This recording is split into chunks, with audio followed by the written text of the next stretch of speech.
friends, this is Dolany TV. Good evening. Welcome aboard. I'm ready to put a stop to something right here. Obviously, the Oilers are 2-7-1 at this point of recording. And guess what? It's not looking good. It's not looking pretty. But we haven't been eliminated from the playoffs yet. We're not on the outside looking in at the trade deadline. And at this point, it is not time to wave the white flag and give up on the core that we have for this Oilers group. And to say it lightly, I normally take a lot of my topics that are kind of extraneous from the whole discussion over to the comments section, whether it be on Patrick's channel, my channel, on the Oilers' actual YouTube channel. And something I have seen too much of today and yesterday is the fact that there are people out there in the Edmonton Oilers fan base or in the NHL community that full-heartedly are supporting the idea of trading Leon Draisaitl, whether it be to retool or to wave the white flag and give up on this season, go into a rebuild, and try and salvage the last year of Connor McDavid's contract. This is absolutely out to left field. I cannot believe that 7 losses and an overtime loss 10 games into the season has put people on that brink. Because, you know, I've been very hard on the Oilers. I've been very down on the Oilers. But I don't think trading Leon Draisaitl is going to be that spark plug we need to change anything here. It is literally the give up. This is going nowhere. I had no faith to begin with, and I have no faith now. And to see that this is where you're at a 2-7-1, it is incredible to me that we are having to have the discussions we have right now. And you know what? Something that always seems to crop up, right, is at the start of the year after 8-1, there's 5 or 6 people saying fire Jay Woodcroft. Now today, I've probably read 25 tweets, probably read 25 comments, and seen how many other things on the Oilers YouTube saying fire Woodcroft for what has happened with this team. So, right, it took a matter of 9 games to get to that point. You continue this losing. Right now, you've got a small group talking about Leon Draisaitl and possibly trading him to throw us into a mini rebuild, retool situation and try and get somewhere, maybe not this year, next year, whatever the case might be. But I am sorry.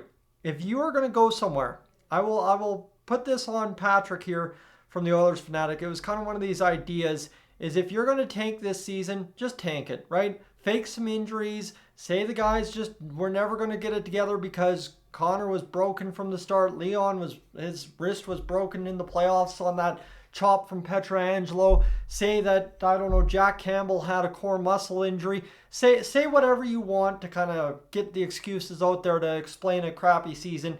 Take your high draft pick and trade it for something valuable. I mean, hey, you know what? If we're talking about Leon Draisaitl, I think first it's safe to say we talk about Darnell Nurse, and I'll full well let Patrick from the Oilers Fanatic explain that when he's due ready, because there's a lot more to trading Darnell Nurse when it comes to benefiting the Oilers and him than trading Leon Draisaitl when it comes to benefiting the Oilers and the situation. But what you do is you package that high draft pick, that high top 3 draft pick, if that's where we're drafting. If you have given up on this season, look at that. Don't trade one of the two.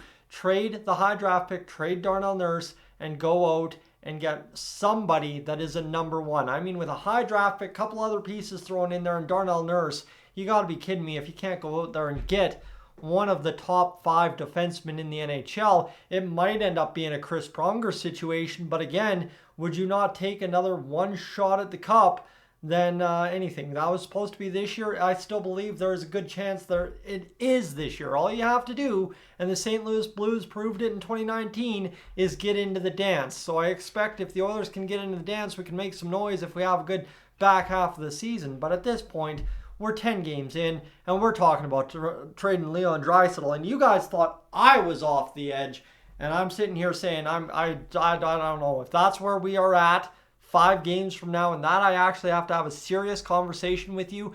Friends, we're in much bigger trouble, because let me tell you, I've already got my title planned if the Oilers lose to Vancouver and then lose against San Jose. And I mean, that's kind of the point where you're at if you end up going 2-9-1 to start this with Connor McDavid and Leon Draisaitl and company. So at this point, if you're hitting the panic button of wave the white flag and say this is over, I mean, you do you, but it's far from over is the benefit, right? Everybody that's still preaching be patient knows it's far from over. I feel it's far from over, although loss after loss is really starting to wear on a guy.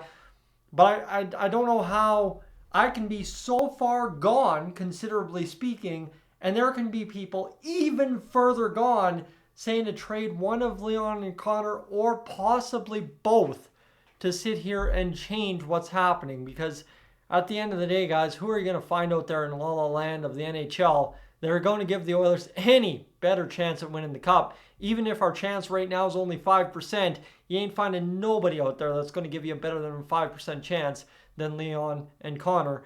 And that's the way it stands as of now. Because, end of the day, I don't know. You could trade Leon, and if you're trading him at a disadvantage like you are right now, you're getting hosed in any deal you make. So, it makes no sense. It's not a good idea. Don't do it. And obviously, friends, if you need a shoulder to cry on, find that shoulder to cry on, because we're not done yet. But at the same rate, it ain't looking good, but it ain't looking that bad.